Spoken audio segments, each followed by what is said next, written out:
એક દિવસ એક શિષ્યએ ઓશોને પૂછ્યું, ગુરુજી, મને મૃત્યુનો ડર લાગે છે. શું મૃત્યુ વાસ્તવમાં ભયાનક છે?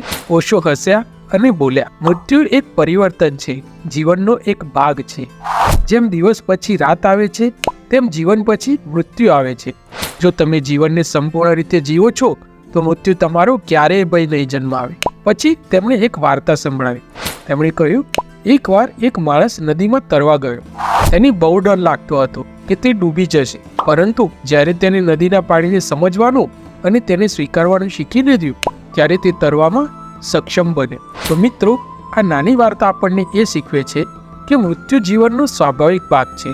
જો આપણે તેને સ્વીકારીએ અને જીવનને સંપૂર્ણ રીતે જીવીને આગળ વધવાનું શરૂ રાખીએ તો મૃત્યુથી ક્યારેય ડર નથી લાગતો. તો મિત્રો, વિડીયો સારું લાગે તો લાઈક કરજો, ચેનલને સબસ્ક્રાઇબ કરજો. મળીશું બીજા વિડીયોમાં. જય હિન્દ, જય ભારત, જય જય ગરવી ગુજરાત.